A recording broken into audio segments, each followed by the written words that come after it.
Friends, electrical vehicle ഉള്ളവർ തീർച്ചയായും നമുക്കിതൊക്കെ മുതലാവണമെന്നുണ്ടെങ്കിൽ ഒരു സോളാർ സിസ്റ്റം 5 കിലോ വാട്ട് അല്ല 10 കിലോ വാട്ടിൻ്റെ വെച്ച് കഴിഞ്ഞാൽ നിങ്ങൾക്ക് പൂർണ്ണമായിട്ടും നമുക്കിത് ഫ്രീ യൂസായിട്ട് യൂസ് ചെയ്യാൻ പറ്റിയ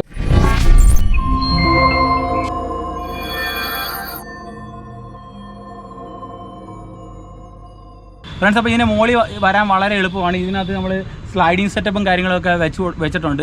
സാധാരണ വീഡിയോയിൽ നിങ്ങൾ കാണുന്നതിനേക്കാളും ഇതൊരു വ്യത്യസ്തമാണ്. ഇതിന് റോളറും കാര്യങ്ങളും ഒക്കെയാണ് വെച്ചിരിക്കുന്നത്. അതുകൊണ്ട് വളരെ സ്മൂത്തായിട്ട് ഇത് ഹാൻഡിൽ ചെയ്യാൻ പറ്റും. എക്സാമ്പിൾ ഞാൻ കാണിക്കാം.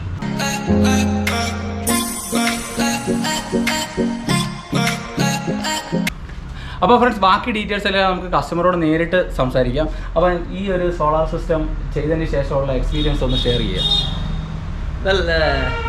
ഫിക്സിന് ശേഷം യാതൊരുവിധ പ്രശ്നങ്ങളൊന്നും ഉണ്ടായിട്ടില്ല. നല്ല റിസൾട്ടാണ് കിട്ടിക്കൊണ്ടിരിക്കുന്നത്. പിന്നെ പുള്ളിയുടെ ഫിക്സേഷനൊക്കെ ആരും വന്ന് കണ്ടവരാരും കുറ്റം പറഞ്ഞിട്ടില്ല. എല്ലാം ചെയ്തിരിക്കുന്നതൊക്കെ നീറ്റായിട്ട് തന്നെ ചെയ്തിട്ടുണ്ട്. പുതിയൊരു വീഡിയോയിലേക്ക് ഏവർക്കും സ്വാഗതം. ഇന്ന് ഞാൻ നിങ്ങൾക്ക് മുന്നിൽ എത്തിയിരിക്കുന്നത് ഒരു വ്യത്യസ്തമായിട്ടുള്ള ഒരു 3.3 കിലോ വാട്ടിൻ്റെ ഒരു പ്ലാന്റാണ്. ഇവിടെ ഞങ്ങൾ യൂസ് ചെയ്തിരിക്കുന്നത് വാരിയുടെ 8 പാനൽ 440യുടെ ഹാഫ് കട്ട് പാനലാണ് യൂസ് ചെയ്തിരിക്കുന്നത്. അതേപോലെ ഇവിടെ യൂസ് ചെയ്തിരിക്കുന്ന ഇൻവെർട്ടർ എന്ന് പറഞ്ഞാൽ UTLൻ്റെ 3.3 ആണ്. ഓക്കെ, അപ്പോൾ ഇതൊരു ചെറിയൊരു രീതിയിലൊക്കെ കുറേ സാധാരണ രീതിയിലേക്കാളും കുറച്ച് മാറ്റങ്ങളും കാര്യങ്ങളൊക്കെ വരുത്തി വെച്ചിട്ടുണ്ട്. അപ്പോൾ ഫ്രണ്ട്സ്, വെച്ച് താമസിപ്പിക്കുന്നില്ല, നമുക്ക് നേരെ ഡീറ്റെയിൽസ് ഇട്ട് പോകാം. അതിന് മുന്നേ ഇതിൻ്റെ ദൃശ്യങ്ങൾ ജസ്റ്റ് ഒന്ന് നിങ്ങൾ കണ്ടിട്ട് പോകാം. ഓക്കെ,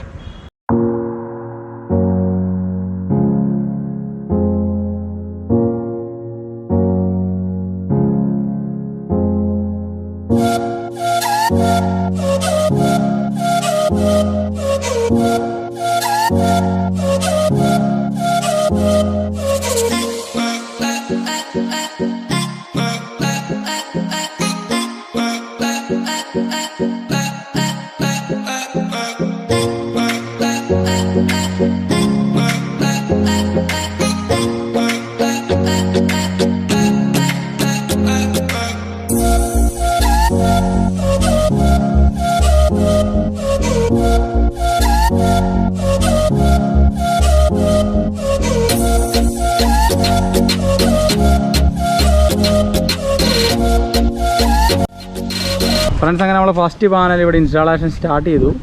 അപ്പോൾ ഇവിടെ എല്ലാം അടിപൊളി എപ്പോക്സി പ്രൈമർ കഴിഞ്ഞ് നമ്മൾ കറുത്ത അടിപൊളി പെയിൻ്റ് അടിച്ചെല്ലാം സെറ്റാക്കി വെച്ചിരിക്കുകയാണ്. ഓക്കെ, അപ്പോൾ ഇവിടെയാണ് നമ്മൾ പാനൽ അലോക്കേറ്റ് ചെയ്യാൻ പോകുന്നത്. അപ്പോൾ ഈ സൈഡിൽ 4, ഇവിടെ 4, അങ്ങനെ 4 8 പാനലാണ് ഇവിടെ പ്ലാൻ ചെയ്യുന്നത്. ഫ്രണ്ട്സ്, അപ്പോൾ നമ്മൾ ഇതിൻ്റെ ആംബിയർ ചെയ്യാൻ പോകണം. അതിനായിട്ട് ഞാനൊരു വയർ ഷോർട്ട് ഇട്ടിട്ടുണ്ട്. ഇനി ഞാൻ ഇതിലോട്ട് മുട്ടിക്കാൻ പോവാണ്. ആംബിയർ ഏകദേശം നമുക്ക് 10.7 ആംബിയർ കിട്ടുന്നുണ്ട്. ഓക്കെ ഫ്രണ്ട്സ്, അപ്പോൾ 10.7 ആംബിയർ കിട്ടുന്നുണ്ട്. അപ്പോൾ ഇതിൻ്റെ വാട്ട്സ് കോമ്പിനേഷൻ എന്തോന്ന് വെച്ച് കഴിഞ്ഞാൽ, അതായത് വോൾട്ടേജ് കുറവായാലും ആംബിയർ ഉണ്ട്. 12 seconds later ഏകദേശം നമുക്ക് 10-11 ആംബിയർ കറക്റ്റ് കിട്ടുന്നുണ്ട് കേട്ടോ. 11 ആംബിയർ കിട്ടുന്നുണ്ട്. അപ്പോൾ ഇതും സംഭവം പൊളിയാണ്. ഫ്രണ്ട്സ്, അപ്പോൾ നമ്മളിവിടെ ഇൻസ്റ്റാളേഷൻ ചെയ്യാൻ പോകുന്നത് UTLൻ്റെ 3.3 FLGT എന്ന് പറയുന്ന നല്ലൊരു മോഡൽ ഇൻവെർട്ടർ ആണ്. നമുക്ക് ജസ്റ്റ് ഒന്ന് അൺബോക്സ് ചെയ്യാം. ഓക്കെ, ഇത് UTL ഇൻവെർട്ടറിൻ്റെ ഒരു ബ്രൗഷറാണ്. ഇതിനകത്ത് എല്ലാ ഇൻഫർമേഷൻ ഓൾറെഡി കൊടുത്തിട്ടുണ്ട്. ഇത് ഒറിജിനൽ പാക്കേജ് MC4 കണക്ടറാണ് വിത്ത് സർട്ടിഫിക്കേഷനും ചെക്കിങ്ങും QC ഇൻസ്പെക്ഷനും ഒക്കെ കഴിഞ്ഞാണ്. ഇത് നമ്മുടെ കമ്മ്യൂണിക്കേഷൻ പോർട്ടാണ്. നമ്മുടെ സീറോ എക്സ്പോർട്ട് വൈഫൈ കമ്മ്യൂണിക്കേഷൻ ഇതിനൊക്കെ ആയിട്ട് യൂസ് ചെയ്യുന്നതാണ്. പിന്നെ ഇത് നമ്മുടെ ഒരു അലൂമിനിയം ബ്രാക്കറ്റ് ആണ്. പിന്നെ ഇത് നമ്മുടെ എക്സ്പോർട്ട് 230 എക്സ്പോർട്ട് ഗ്ലാൻഡ് ആണ്, വിത്ത് ഗ്ലാൻഡ്. ഇനി നമുക്ക് ജസ്റ്റ് ഇതൊന്ന് ഓപ്പൺ ചെയ്തതിന് ശേഷം ഇതിൻ്റെ കവറെല്ലാം ഓപ്പൺ ചെയ്ത് ഡീറ്റെയിൽസ് ആയിട്ട് ഞാൻ എക്സ്പ്ലെയിൻ ചെയ്തുതരാം. ഫ്രണ്ട്സ്, അപ്പോൾ ഇതിൻ്റെ മാക്സിമം പ്രൊഡക്ഷൻ ഡീറ്റെയിൽസ് ഞാൻ ഈ വീഡിയോയിൽ പൂർണ്ണമായിട്ടും കാണിക്കുന്നുണ്ട്. ഫ്രണ്ട്സ്, അപ്പോൾ ഈ ഒരു പോർട്ട് MC4 PV ഇൻപുട്ട് ആണ്. ഇത് ബ്ലൈൻഡ് ആണ്. ഇത് നമ്മുടെ കോമ്പോർട്ട് ആണ്. അതായത് നമ്മുടെ കമ്മ്യൂണിക്കേഷൻ സീറോ എക്സ്പോർട്ടിന് വേണ്ടിയൊക്കെയുള്ള കാര്യത്തിലാണ്. അത് GPRS വൈഫൈ. പിന്നെ ലാസ്റ്റത്തെ നമ്മുടെ gland final AC output gland ആണ്. പിന്നെ ഇവിടെ നോക്കിക്കഴിഞ്ഞാൽ എല്ലാ അസാഡസ് ടെസ്റ്റും ക്ലാസിഫിക്കേഷൻ ടെസ്റ്റും കാര്യങ്ങളും എല്ലാം കംപ്ലീറ്റ് ആക്കി നല്ല ലുക്കിങ്ങും ഫിനിഷിങ്ങും എല്ലാം നല്ല രീതിയിലുള്ള ഒരു ഇൻവെർട്ടറാണിത്. ഓക്കെ, പിന്നെ ഇതിൻ്റെ റൈറ്റ് സൈഡ് നിങ്ങൾ ശ്രദ്ധിച്ചു കഴിഞ്ഞാൽ UTLൻ്റെ ഈ UTL 3.3 FLGTയുടെ എല്ലാ ഇൻഫോർമേഷനും അതിൻ്റെ സ്പെസിഫിക്കേഷൻ എല്ലാം മെൻഷൻ ചെയ്തിട്ടുണ്ട്. ഫ്രണ്ട്സ്, അപ്പോൾ ഇത് ഗുഡ് ഫിനിഷിങ്ങും അത്യാവശ്യം നല്ല വെയിറ്റും കാര്യങ്ങളും ഉണ്ട്. ഇനി നമുക്ക് നേരെ ഇൻസ്റ്റാളേഷൻ ആരംഭിക്കാം. ഓക്കെ ഫ്രണ്ട്സ്, അങ്ങനെ UTLൻ്റെ ഗ്രിഡ് ഇൻവെർട്ടർ നമ്മൾ ഇവിടെ ഇൻസ്റ്റാളേഷൻ ചെയ്തു. DC-DB ഇൻസ്റ്റാളേഷൻ ചെയ്ത് കഴിഞ്ഞു. ഇപ്പം എന്താണ് ലാസ്റ്റ് AC-DC-DB കഴിഞ്ഞു. ഇനി നമുക്ക് ബാലൻസ് ആക്ടിവിറ്റീസ് എല്ലാം കംപ്ലീറ്റ് ആയതിനു ശേഷം വീണ്ടും വരാം. ഓക്കെ ഫ്രണ്ട്സ്, അങ്ങനെ നമ്മൾ 8 പാനൽ ഇവിടെ ഇൻസ്റ്റാളേഷൻ കംപ്ലീറ്റ് ആയി കഴിഞ്ഞു. ഇനി ഇതിനകത്ത് നമുക്ക് ടോട്ടൽ വോൾട്ടേജ് ചെക്ക് ചെയ്യാം. ഓക്കെ, അതിനായിട്ട് ഞാനിവിടെ DC സെലക്ട് ചെയ്ത് വെച്ചിട്ടുണ്ട്. ഫ്രണ്ട്സ്, അപ്പോൾ നമ്മൾ കണക്ട് ചെയ്യാൻ പോകണം. വോൾട്ടേജ് നിങ്ങൾക്ക് ഈ മൾട്ടിമീറ്റർ ശ്രദ്ധിച്ചാൽ മനസ്സിലാവും. ഇപ്പം ഏകദേശം 355 വോൾട്ടേജിനടുത്ത് നമുക്ക് കിട്ടണം. അപ്പോൾ ഇപ്പോഴത്തെ വെയിലിൻ്റെ കണ്ടീഷൻ അനുസരിച്ചാണ്, അല്ലെങ്കിൽ 46-46 ഒരു പാനൽ റീച്ച് ആകുന്നുണ്ട്. അപ്പോൾ അതിനനുസരിച്ച് 46 × 8 അത്രയും വോൾട്ടേജ് ഇവിടെ കിട്ടും. അപ്പം ആംബിയർ ഞാൻ മെഷർ ചെയ്ത് കഴിഞ്ഞപ്പോഴത്തേക്ക് നമുക്ക് ഏകദേശം 10 അടുപ്പിച്ച് കിട്ടിയിട്ടുണ്ട്. അപ്പം V × I വെച്ച് നോക്കുകയാണെങ്കിൽ പവർ ഏകദേശം സെയിം ആയിരിക്കും. എന്തൊക്കെയായിരുന്നു നമ്മൾ ഈ ഒരു ഇൻവെർട്ടറിൽ ഇൻസ്റ്റാളേഷൻ ചെയ്തതിന് ശേഷം ഫൈനൽ പെർഫോമൻസ് ഞാൻ നിങ്ങൾക്ക് മുന്നിൽ ഡീറ്റെയിൽസ് ആയിട്ട് എക്സ്പ്ലെയിൻ ചെയ്തുതരാം. ഓക്കെ.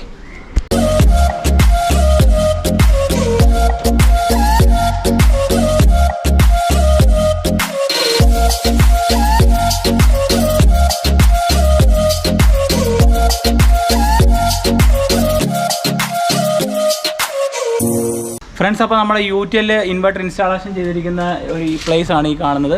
അതേപോലെ DC-DB ബോക്സ് നമ്മളിവിടെ സെറ്റാക്കിയിട്ടുണ്ട്. അതേപോലെ AC-DB ബോക്സ് ഇവിടെയാണ് നമ്മൾ സെറ്റാക്കിയിരിക്കുന്നത്. അപ്പോൾ ജസ്റ്റ് നിങ്ങൾക്ക് ഓവറോൾ ലുക്ക് നോക്കിക്കഴിഞ്ഞാൽ നമ്മുടെ പാനലിൽ നിന്ന് വരുന്ന കേബിൾസ് നേരെ ഈ DC-DB ബോക്സിൽ വരുന്നുണ്ട്. അതേപോലെ എർത്ത് കേബിൾ നേരെ നമ്മൾ സെപ്പറേറ്റ് അടിച്ചിട്ടുണ്ട്. അപ്പം ഈ കാണുന്നതാണ് DC-DB ബോക്സ്. സർജ് പ്രൊട്ടക്ടറും ബ്രേക്കറും കാര്യങ്ങളെല്ലാം അതിനകത്ത് സെറ്റാണ്. ഓക്കെ. പിന്നെ അതേപോലെ ഈ കാണുന്നതാണ് നമ്മുടെ ഇൻവെർട്ടർ. ഇത് UTL കമ്പനിയുടെ അടിപൊളി ഒരു ഇൻവെർട്ടറാണ്. ഇത് ടച്ച് സ്ക്രീനാണ്. ഇപ്പോൾ നമുക്ക് കറണ്ട് ജനറേഷൻ 198 200 വാട്ട്സ് കിട്ടുന്നുണ്ട്. അതുപോലെ പാനലിൻ്റെ വോൾട്ടേജും കാര്യങ്ങളും എല്ലാ പാരാമീറ്റേഴ്സും ഇതിനകത്ത് കിട്ടും. അതുപോലെ ഇതിൻ്റെ മോഡൽ നമ്പർ എന്ന് പറഞ്ഞാൽ UTL 3.3 ആണ്. ഓക്കെ. അതുപോലെ ഇവിടെ നമ്മൾ യൂസ് ചെയ്തിരിക്കുന്നത് വൈഫൈ ഡോങ്കിളാണ്. അതേപോലെ ഈ കാണുന്നതെന്ന് വെച്ച് കഴിഞ്ഞാൽ 0 എക്സ്പോർട്ടിൻ്റെ ഓപ്ഷണലായിട്ടുള്ള ഒരു ഗ്ലാൻഡിങ് സെക്ഷനാണ് ഈ കാണുന്നത്. അതേപോലെ നമ്മുടെ AC സപ്ലൈ നമ്മൾ നേരെ ഇവിടെ AC-DB ബോക്സിൽ വെച്ചിട്ടുണ്ട്. അതേപോലെ ഈ പൈപ്പ് മാനേജ്മെൻറ്റ് നിങ്ങൾക്ക് ശ്രദ്ധിച്ചാൽ മനസ്സിലാവും. ഇതിനകത്ത് നോക്കിക്കഴിഞ്ഞാൽ ഇത് നമ്മുടെ DC SPD-യുടേതും അതേപോലെ ഈ കാണുന്നത് AC SPD-യുടേതും ഈ കാണുന്നതെന്ന് വെച്ച് കഴിഞ്ഞാൽ AC എക്സ്പോർട്ടാണ്. ഓക്കെ. അതായത് ഇതാണ് നമ്മൾ ഗ്രിഡുമായിട്ട് കണക്ട് ചെയ്തിരിക്കുന്നത്. അതേപോലെ ഈ കാണുന്നത് പാനലെർത്തും അതേപോലെ ലൈറ്റനിങ് അറസ്റ്ററുമാണ് ഈ കാണുന്നത്. ഓക്കെ. ഇതാണ് അപ്പോൾ ഓവറോൾ ഒരു. അതേപോലെ നമുക്ക് ഇവിടെ നിന്ന് നോക്കിക്കഴിഞ്ഞാൽ ഇവിടെ നമുക്ക് സ്ലൈഡിങ് സെറ്റപ്പായിട്ട് നമ്മൾ യൂസ് ചെയ്തിരിക്കുന്നത് സെപ്പറേറ്റ് ഒരു സെറ്റപ്പാണ്. ഇവിടെ നമുക്ക് സ്ലൈഡിങ്ങിന് വേണ്ടി ഇവിടെ റോളർ സെറ്റപ്പും കാര്യങ്ങളൊക്കെ നമ്മളിവിടെ സെറ്റ് ചെയ്തിട്ടുണ്ട്. ഇവിടെ നിങ്ങൾക്ക് ശ്രദ്ധിച്ച് കഴിഞ്ഞാൽ മനസ്സിലാവുന്നുണ്ട് റോളറും കാര്യങ്ങളും. ഈ റോളറും കാര്യങ്ങളും ആയതുകൊണ്ട് വളരെ സ്മൂത്തായിട്ട് നമുക്ക് ഹാൻഡിൽ ചെയ്യാൻ പറ്റും. അതുപോലെ ഇവിടുന്ന് മുകളിലോട്ട് പോയി കഴിഞ്ഞാൽ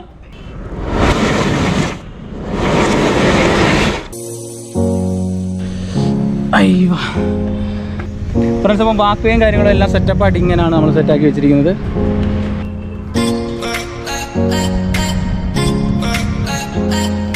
ഇതാണ് നമ്മുടെ പാനൽ സെറ്റപ്പും കാര്യങ്ങളെല്ലാം സെറ്റാക്കി വെച്ചിരിക്കുന്നത്. ഇവിടെ നമ്മൾ 4 പാനൽ സെറ്റാക്കിയിട്ടുണ്ട്. ഇവിടെ 4 പാനൽ സെറ്റാക്കിയിട്ടുണ്ട്. ഈ 4 പാനലും വാരിയുടെ ഹാഫ് കട്ട് ഓണപ്പർക്ക് പാനലാണ്. 445 പാനൽ. ഫ്രണ്ട്സ്, അപ്പോൾ ഇവിടുത്തെ സ്ട്രക്ചറലും കാര്യങ്ങളും ജസ്റ്റ് ഞാൻ എക്സ്പ്ലെയിൻ ചെയ്തുതരാം. ഇതിനകത്ത് ഇവിടെ നമ്മൾ യൂസ് ചെയ്തിരിക്കുന്ന പ്രൈമർ വിത്ത് എപ്പോക്സി പെയിൻ്റ് ആണ് അടിച്ചിരിക്കുന്നത്. ഫ്രണ്ട്സ്, അപ്പം ഇതാണ് ഇതിൻ്റെ ഓവറോൾ ലുക്ക്. ഇവിടെ നമ്മൾ എപ്പോക്സി പ്രൈമറിന് ശേഷം നമ്മൾ പെയിൻറ്റും അടിച്ചിട്ടുണ്ട്. ഇവിടെ നമ്മൾ ബ്ലാക്ക് പെയിൻ്റ് ആണ് അടിച്ചിരിക്കുന്നത്. അതുകൊണ്ട് അടിപൊളി ലുക്കായിട്ടിരിപ്പുണ്ട്. ഇതുവരെ ഒരു ഷെയ്ഡിങ്ങോ കാര്യങ്ങളോ ഒന്നും വന്നിട്ടില്ല. അതേപോലെ ഇവിടുത്തെ സെറ്റപ്പ് എന്ന് പറയുമ്പോൾ ഇവിടുത്തെ വാക്ക് വേ അറേഞ്ച്മെൻറ്റ്, അതായത് ഇവിടെ മുകളിലോട്ട് കയറുന്നതിനുള്ള അറേഞ്ച്മെൻറ്റ്സ് വളരെ സെറ്റപ്പാട്ടോ. ഫ്രണ്ട്സ്, അങ്ങനെ ലൈറ്റനിങ് അറസ്റ്ററും AC-DB ബോക്സും DC-DB ബോക്സും അതേപോലെ സ്ട്രക്ചറിലെർത്തും എല്ലാം നമ്മൾ നേരെ പൈപ്പ് അടിച്ച് നല്ല നീറ്റായിട്ട് ക്ലീനായിട്ട് ഇവിടോട്ട് സെറ്റാക്കിയിട്ടുണ്ട്. അതേപോലെ AC ഔട്ട്പുട്ട് ഫോർ എക്സ്പോർട്ട് അത് നമ്മൾ നേരെ കോൺഡ്യൂട്ട് അടിച്ച് ഇവിടാണ് നമ്മൾ മീറ്റർ ബോക്സ് സെറ്റാക്കി വെച്ചിരിക്കുന്നത്. ഇതെന്ന് പറയുന്നത് നമ്മുടെ സോളാർ റെഫറൻസ് മീറ്ററാണ് ഈ കാണുന്നത്. ഓക്കെ. ജസ്റ്റ് ഞാൻ ഓപ്പൺ ചെയ്ത് കഴിഞ്ഞാൽ ഇതായിരിക്കും ഇതിൻ്റെ സെറ്റപ്പ്. പിന്നെ അതിന് ശേഷം ഇവിടുന്നാണ് മെയിൻ 3 ഫേസ് ബോക്സിലോട്ട് എക്സിസ്റ്റ്. ഇത് പഴയതാണ്, ഇതിലോട്ട് പോയേക്കുന്നത്. ഓക്കെ. അപ്പോൾ ബാക്കി ബില്ല് ഇതുവരെ ഇപ്പോൾ ഞങ്ങൾക്ക് വന്നുകൊണ്ടിരിക്കുന്നത് മിനിമം ബില്ലാണ് വന്നിരിക്കുന്നത്. 100 റുപ്പീസാണ് വന്നുകൊണ്ടിരിക്കുന്നത്. ഇനി ബാക്കിയുള്ള അവർ പറയുന്നത് അവരിനി ഓരോ മാസം first of the every month അവർ വന്ന് റീഡിങ് എടുത്ത് പോകും. ബാക്കി കാര്യങ്ങൾ എങ്ങനെയാണെന്ന് ഇനിയിപ്പോൾ അറിയത്തില്ല. അല്ല, ഇനി അവരുടെ ഇതുപോലെ ആയിരിക്കും. ഓക്കെ. ഇപ്പോൾ വന്നുകൊണ്ടിരിക്കുന്നത് എത്ര? 104 റുപ്പീസാണ്. ഈ 104 റുപ്പീസ് എന്ന് പറയുന്നത് ഫിക്സഡ് ചാർജാണ്. ഈ 3 ഫേസ് ലൈൻ്റെ അത് ഫിക്സഡ് ചാർജ് മാത്രമാണ്. അല്ലാതെ നമ്മുടെ വീട്ടിൽ കറണ്ട് ചാർജ് എന്ന് ഉദ്ദേശിക്കുന്ന കൺസെപ്റ്റിൽ 0 ആണ് കാണിക്കുന്നത്. കറണ്ട് ചാർജ് എന്ന് പറയുമ്പോൾ അതിനകത്ത് തന്നെ മീറ്റർ വാടക, ഫിക്സഡ് ചാർജ് എല്ലാം കൂടെ കണക്ക് കൂട്ടിയിട്ടാണ് ടോട്ടൽ ഒരു എമൗണ്ട് കിട്ടുന്നത്. ഇപ്പോൾ നമ്മൾ സോളാർ ചെയ്ത് കഴിയുമ്പോൾ നമുക്ക് കറണ്ട് ചാർജ് ഫ്രീ എന്ന് പറഞ്ഞു കഴിഞ്ഞാൽ നമ്മുടെ കൺസപ്ഷൻ ചാർജ് ഫ്രീ എന്നാണ്. അപ്പോൾ ഇപ്പോൾ സോളാർ വെച്ചാൽ തന്നെ ഒരു മിനിമം ഫിക്സഡ് ചാർജ് KSEBയുടെ ലൈൻ നിലനിർത്താൻ വേണ്ടി അവർ ഫിക്സ് ചെയ്യുന്നുണ്ട്. അതെന്തായാലും നമ്മൾ കൊടുത്തേ പറ്റത്തുള്ളൂ. ഇപ്പോൾ ഇവിടെ 3 ഫേസ് ആയതുകൊണ്ടാണ് 100 സംതിങ് വന്നത്. സിംഗിൾ ഫേസ് ആണെങ്കിൽ 55, 56, 60 രൂപയുടെ ആ ഒരു റേഞ്ചിലേ നിൽക്കത്തുള്ളൂ. ഓക്കെ. അപ്പോൾ ഈ ഒരു വീഡിയോ ഇഷ്ടപ്പെട്ട് കഴിഞ്ഞാൽ തീർച്ചയായും ലൈക്ക് ചെയ്യുക. അതുപോലെ നിങ്ങളുടെ ഫ്രണ്ട്സുമായിട്ട് ഷെയർ ചെയ്യുക. അപ്പോൾ ഇതിൽ മറ്റൊരു വെറൈറ്റി വീഡിയോ ആയിട്ട് വരുന്നവരെ ബൈ, സൈനിങ് ഓഫ്. ഇതുവഴിയാണ് വാക്കുകൾക്കുള്ള ഗ്യാപ്പ് നമ്മൾ സെറ്റാക്കി വയ്ക്കുന്നത്. കാരണം ഇവിടെ പാനൽ വന്നു കഴിയുമ്പോൾ ഇവിടുന്ന് പിന്നെ അങ്ങോട്ട് ഇനി ഒന്നും പോകാൻ പറ്റത്തില്ല. ഇവിടുന്ന് തന്നെ നമുക്ക് കയറി വന്നിട്ട് ഈ വാട്ടർ ടാങ്ക് ക്ലീൻ ചെയ്യാനുള്ള സെറ്റപ്പും കാര്യങ്ങളും എല്ലാം ഉണ്ട്. ഓക്കെ,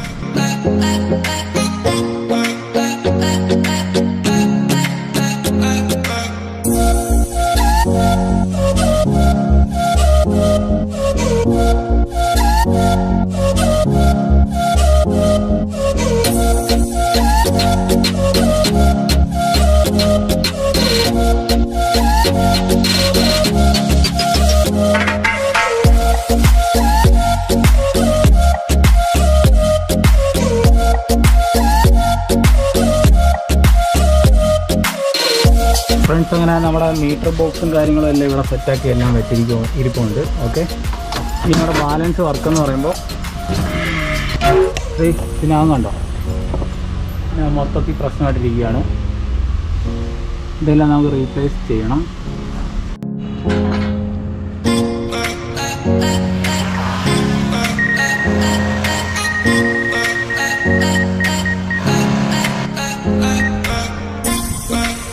ഫ്രണ്ട്സ്, അപ്പോൾ ഈ ഒരു വീഡിയോ നിങ്ങൾക്ക് ഇഷ്ടപ്പെട്ട് ഞാൻ തീർച്ചയായും ലൈക്ക് ചെയ്യുക, അതുപോലെ നിങ്ങളുടെ ഫ്രണ്ട്സുമായിട്ട് ഷെയർ ചെയ്യുക. അപ്പോൾ ഇതിൽ മറ്റൊരു വെറൈറ്റി വീഡിയോ ആയിട്ട് വരുന്ന വരെ